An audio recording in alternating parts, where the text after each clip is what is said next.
Good morning, Pheroza, and to all our viewers watching from wherever you are, or those of you who will watch this talk later, please welcome Pheroza Bilimoria, who is the founder trustee of PalCare, the pioneers palliative care, doing amazing work. And I first learned of palliative care through, all of us have our personal experiences, right? And we come and chance upon these encounters or times when we find these angels descend into our lives in the form of people, caregivers, institutions, people who come together to who give us support, succor, and hope. And when Pheroza, I want to thank Minal, Beena Gidwani, to you for introducing us.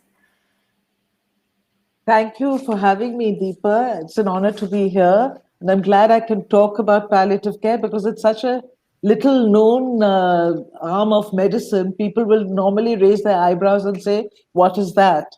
And I mean, I also said that in 2013. I didn't really know what palliative care was. But once you get to know what it is, you realize it's such an important element of the entire mix of medicine. So you have diagnosis, then you have curative, and then you shouldn't just have end, you should have palliative, especially for those who may not have curative options left, or even for those who are going through curative and do get cured. Palliative care is supportive care. You know, it's not just end of life care that most people who know about palliative care seem to have a misconception about. But it's lovely to be here, and thank you for inviting me. And thank you, Beena, for the introduction. So, Pheroza, you had a well-known personality in.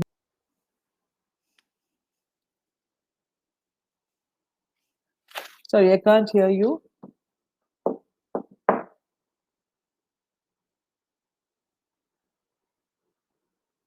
Deepa, I think you're frozen.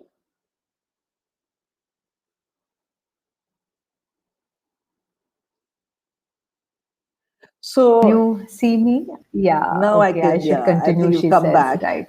So, Yeah, yeah, I've come back. Yes. yeah. So, Pheroza, I was just telling our audience, you have this illustrious background in marketing and in communications, and then, completely things happen in life which sort of are the seeding and the beginning of something. So, tell us about your journey so our audience understands the context of creating this beautiful organization, PalCare. Well, it was quite an emotional journey, I have to say. I was a workaholic and I'd spent 30 years of my life with a media company, Business India Group. And, you know, we were in media, we were in magazine publishing, exhibitions. We started cable distribution. Hathway, in fact, was first BITV. We started a television network. We had ORG Marg. So we were into media and media communications and marketing communications. And I spent all my time working with Business India. I hardly spent any time with family or with myself. And one fine day, my husband, who I feel terrible that I neglected for so many years of our marriage, developed a cough. In fact, previous 4 months earlier, he'd had a full checkup and everything was pristine clear. His lungs were absolutely perfect, and Jimmy was a health freak. So he always took care of his health and he nagged me about not taking care of my health. But in December of 2010, he developed a cough, and we thought, you know, winter, and he's got a normal cough. The doctor put him onto some antibiotics. Then in January of 2011, the cough persisted. So I said, you know, can't be carrying on for so long, Jimmy, and the antibiotics haven't worked. Maybe you need another antibiotic. So let's go Right. back to the GP. And the GP realized something was wrong and said, go and take an X-ray. And it was about 7:38 at night. And I said, Beach Candy Hospital is down the road. Let's go now only, because otherwise it gets crowded during the day. So we went that night, and the technician just sort of said, try and get in touch with your doctor as soon as possible. Anyway, so I realized that was a signal. The next Ah, day we went to the GP and he looked at it one moment and then he said, please go and get a scan. Scan led to a PET scan, etc. The long and the short of it is that he had stage 4 lung cancer. Oh, not being a smoker, and within 4 months of having a perfect health report. So it was obviously an aggressive cancer, and we were told that there wasn't any hope, and he probably had 6 months to live, etc. And I hope I'm not going into too much detail, but it will give you a background that my sister had been diagnosed with a very unique, very rare type of cancer, which is a thymoma, and only less than 20 people in the world have it at a time. And she had been to London under the care of Dr. Peter Harper. And when everyone in Bombay, all the oncologists who we met and the doctors who we met said that, look, doesn't have much time, he said, let's speak to Peter. And Peter said, actually, my specialty is lung cancer. So he looked at it and he said, I can't cure you, but I can manage you. And I can manage you more than 6 months. I've got a patient who came in last year, and not last year, 6 years ago, in the same kind of condition as you. And it's 6 years and he's been with me. So we said we'd go to London, and Peter Harper put us on the right track. So Jimmy went through a lot of chemotherapy and other curative treatments. And we came back to India after 6 months. But 2 years later, it spread to his brain, and 4 months after that, he passed away. But in those 4 months, when we were told now it's gone to the brain and nothing more can be done, and by Peter Harper himself also, that, now, Pheroza, brace yourself, this is the beginning of the end, I found that I was left all on my own. Jimmy was suffering. Nobody seemed to be helping us manage. We didn't know when to take the morphine, not. Now I know that there is a pattern, there is a schedule on how you take it, how you take rescue doses, when you take it, how you increase it, etc. We were just, blind leading the blind in the dark, and I made all kinds of mistakes. All the mistakes you could possibly make, I made them. And I consider myself to be reasonably commonsensical, intelligent, but you're in trauma, you're in panic, you're always sort of, reacting instead of thinking things through, etc. So it was a terrible 4 months. It was just horrible. It was absolutely traumatic. And more so because one wanted to do what was right, that one was constantly doing what was wrong, and no one to guide you. And, I thought back over the time when I'd had my first baby in England, because we were living there then. And after I'd come home from the hospital, the doorbell had rung, and I'd gone down to see who it was. And she said, hello, I'm your social worker. And I said, I've come to help you with the baby. And I said, I don't need you. My mother's come from India. I'm all right, thank you very much. And she said, no, I'm paid by the National Health to look after, help you with the baby. And I'm going to come in. So she came in, and she would come 3 times a week, and she was marvelous. wow. And every time I was going through this crisis with Jimmy, I kept saying, I wish I had that social worker kind of person here who would help me, guide me, tell me what to expect and what not to expect, what to do when something happens. But that was not to be. But it's trouble. And I promised my husband that I wouldn't take him into hospital. He didn't want to die with tubes. He said, I want to die at home. And he was very keen to go now. He'd come to the end of his life. He was in terrible pain. He was unhappy, and he kept saying, I wish I would go. But I panicked one day when mucus got stuck and he was choking, and I rushed him to Beach Candy, which is only 2 minutes away. And they rushed him into ICU. If we weren't so close, he would have died. But he rushed him into ICU, and then they put all kinds of tubes all over him. And he died exactly the way that I had promised I wouldn't let him die. So that guilt was on me all the time that, why did I panic? I should have just let him choke to death at home. And he wanted to die at home. And unfortunately, he spent 2 weeks in the hospital with tubes. He couldn't talk because his mouth was open with a tube down him. And he was sedated most of the time. So what was the point of those 2 weeks? I don't know. Anyway, I then had to go to England in October of that same year. He died in May. In October, I was a part of the International Advertising Association, and it's a worldwide body. And in October, they had the 75th celebration for 75 years of the IAA. And I'd been very involved with it. I was the honorary secretary worldwide, and I'd been with it for 15, 20 years. And so they were honoring me, amongst others, as one of the IA champions. So I'd gone to receive this award because everyone said, now go and, have a break, etc. So when I got there, all my friends from overseas kept saying, what happened? And when I told them what happened, they said, why didn't you do palliative care? And I said, what is that? And they said, but they take it for granted.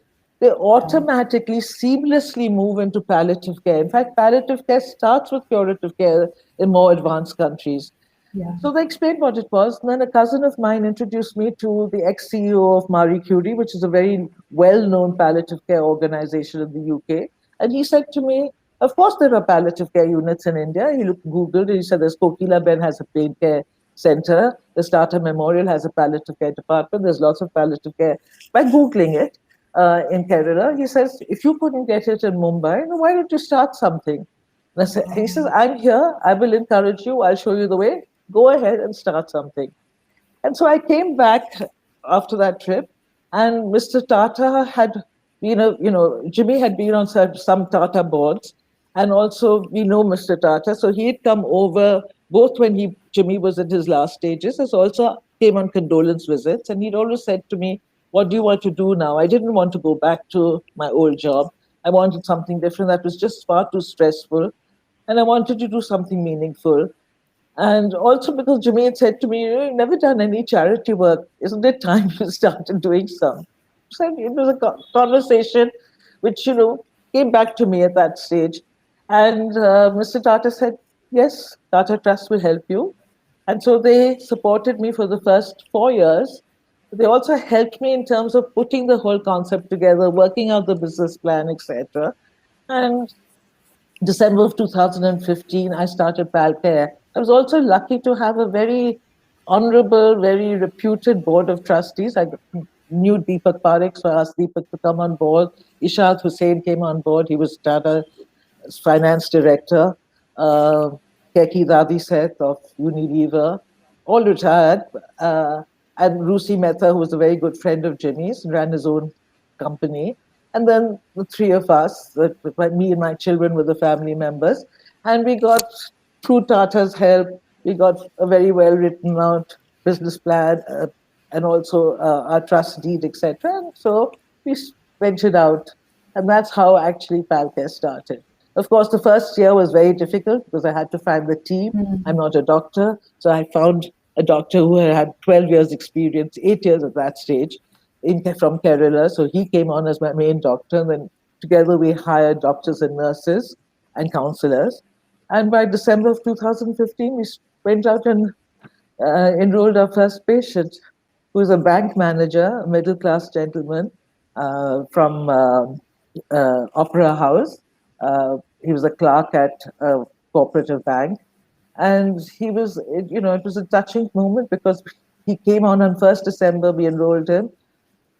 Somewhere around about the 22nd of December, he was getting, we were looking after him and he was very happy with us. And he called for us on the 22nd and he said, I had told my wife that after I die to give you a donation, but I want to give it myself.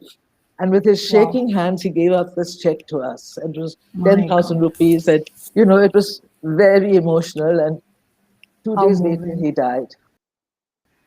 But, the fact that he said that I want to give it with my own hands to say thank you.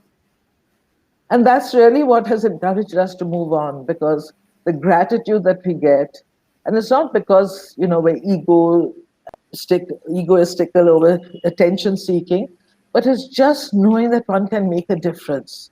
And that is what is important, being able to make a difference. Yeah. In fact, when we spoke last, you told about my uncle who experienced PalCare in Girgaon when he had lung cancer. And I think it was Dr. Pankaj. And each time we called, my aunt would say it was so much, it was like something they were looking forward to, this visit by PalCare. And they said, oh, don't worry, they are there. If there's anything happens in the middle of the night, so that confidence that you talk about, that wish someone would be there that I could reach out to. Yeah. It's actually, it's a science also. It's not just caring and looking after in a nursing sense. It's not Mother Teresa. That was very noble what she did, but there is a science, there is a method in how each symptom is managed. And we put together in PalCare a team of an advisory board of very senior palliative care doctors from across the world, not just from India. And they put together 39 guidelines, so 39 symptoms, and they scientifically researched it and said, stage one, you do this, then you do this, then you do that. If this happens, then you do. And so we've got 39 guidelines, which are the PalCare guidelines, which now I've shared with all palliative care units across the country because they were so well researched that we must share it with anyone who's in palliative care. So there is a science to it, and we have to follow it. There are certain protocols that you must follow, but the difference is that you treat your patient as a human being who has the right to live in dignity and die in dignity. And there is that personal touch. So we often say it's more high touch, low tech, but it's that treating people because they matter and treating the people around the patient because they too, and I know from my experience and my children's experience, how traumatic it can be and how if you as the caregiver are not functioning well, then it's not of no use to the patient either. You know, it's like quite often on an aircraft, you will hear them say that when the oxygen masks fall down, first take care of yourself because then only can you take care of the elderly person or child sitting next to you.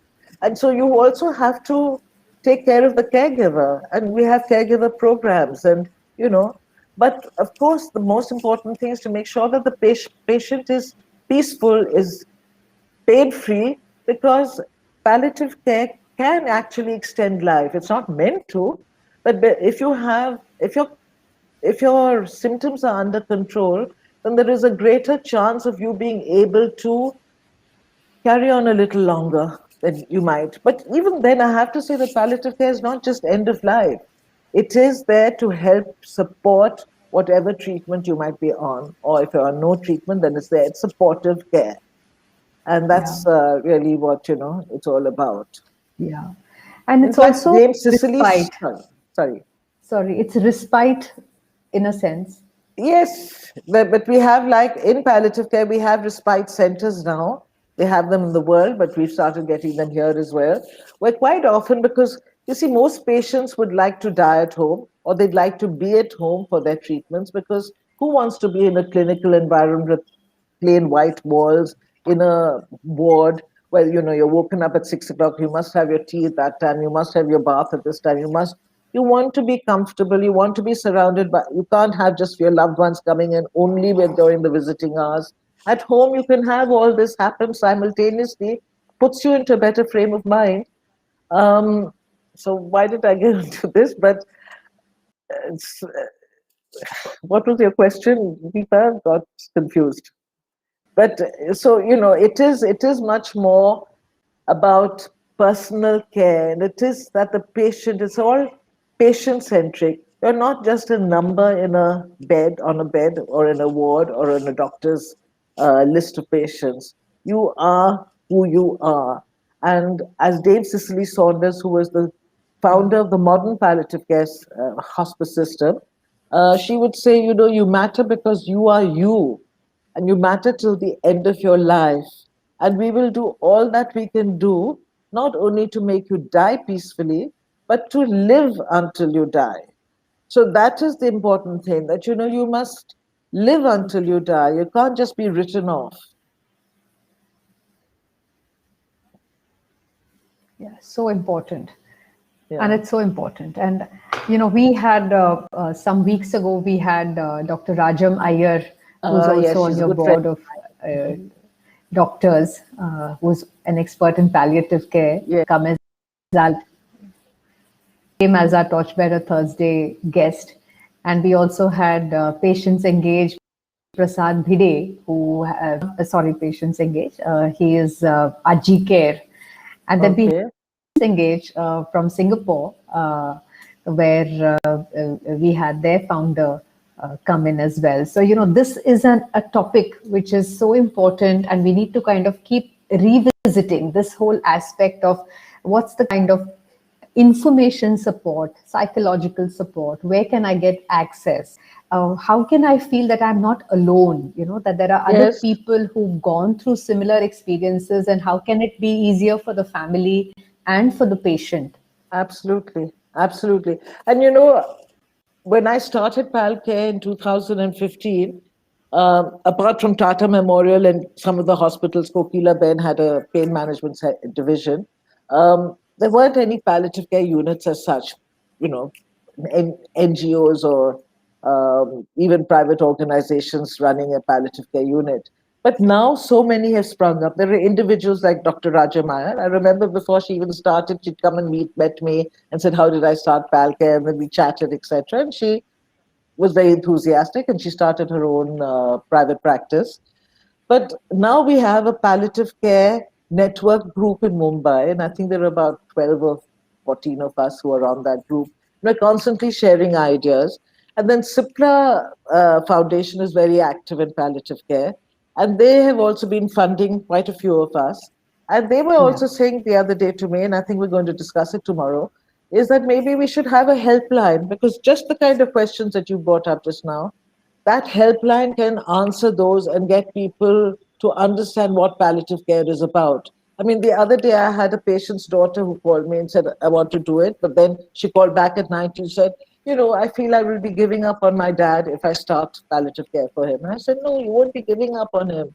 You will be helping him to deal with it better, to be more comfortable, and you'll be doing him a better service than saying, 'Oh, if I do palliative care, that means I've said there's no hope.' No, there is still hope. You can still carry on with whatever cure it is. Maybe it still might not work, but at least you will have given him comfort, and he will be in a better frame of mind. And sometimes we've had patients who've left little notes because they know, like a mother who has a child, the child is only 12 years old, she's a Um, female. The mother writes out these little notes that when she has her first period, this is what she'd say to her if she'd been alive. When she goes to college, this is what she'd say. When she gets married, and you leave these little notes, it means a lot. So, I think the thing is that in India, and especially even with the medical community, maybe especially with them, death is seen as failure. So the medical community feels, "Oh, if my patient dies, I have failed." But that's not true. All of us are going to die one day. It's only a matter of how we're going to die and when we're going to die. And some of it's not in our hands. You know, who said, who would have known that Jimmy would get cancer? Of all people, I was the one who was a smoker. He would never smoked in his life. He was so health conscious. But you can't predict it. And, that's why we just yeah. have to do the best that we can while we're in that situation. It can be very traumatic when you're in it, but it shouldn't be so traumatic. You should try and make the best of those days, weeks, years that you can. Yeah. Yeah. No, I think that's so beautiful. And Firoza, your story and your sharing and your making yourself so vulnerable, I think is a very important. Every one of us will come to a point in time when we will be in this state. And today, with the pandemic, I think a lot of us are already in the throes of is like a cancer. It's so all pervasive. And if the human Absolutely. body, and if we sort of look at society as human body, you don't know what's sort of happening. You kind of are lost, you're confused, you could be reactive. And how is it that we can sort of strengthen ourselves? How can we support each other? How can we stay calm? Yeah, it's very important, and which is why the psychosocial element in palliative care is so critical, and it's a very important element of the whole mixture. We have doctors, we have nurses, and we have psychosocial counselors. Each one is equally important. Each one has a role to play, and the psychologists on our teams are the ones that are able to make the best breakthroughs. We've had patients who have suffered terribly in pain, because pain is not only what you see, it's not only the physical pain which you see. Below, if you look at it as an iceberg, what you see is just the physical pain. Below that, there is spiritual pain. Did I do something wrong? Is God punishing me? It was because I did this that I've got cancer or whatever condition. Then there is emotional pain. There is worry because, I'm leaving my children behind. Who's going to look after their education? We've had all, when the psychologists are able to break through to the patient and get them calm and make them understand that there are certain things they can still do in their lifetime, and there are certain things they can't, and then how to handle it with the family, talk to the family. We've helped communication between the family. We've had what is called a family meetings and got them all together to sit down and talk these things through. The pain Yeah. goes away. The physical pain, you react better to whatever pain medicine you're on, whether it's morphine or something else. And that has become so prevalent. It's just a pattern. We know that if we can get the psychosocial aspects under control, the patient's overall well-being will be best. In fact, Yes. WHO says that health is not just physical pain. It is this whole thing of having mental, physical, and social well-being. And then you know that you're healthy. Absolutely. Absolutely. And for all of us, everyone watching out there, you must go and take a look at PalCare and some of the patient testimonials, and what kind of a difference. A lot of times when feel there is no place to go, nowhere to go, these are places where we can sort of seek guidance. And like palliative care, like we said, is really helping bring comfort, bring Yeah, dignity, and yeah, give the family and the caregivers, yeah. the patient, making it all very patient centric and very supportive. That's true, absolutely. And I feel a little guilty because one didn't know how this pandemic was going to pan out, but we haven't been able to do much for people with COVID and who die in isolation in some ward because even your family can't come and see you. You can only go onto a video on your phone. It must be terrible for them, and we should be there helping them. But of course, it's difficult to talk to someone who is on a hospital bed with tubes and can't, Yeah. keep.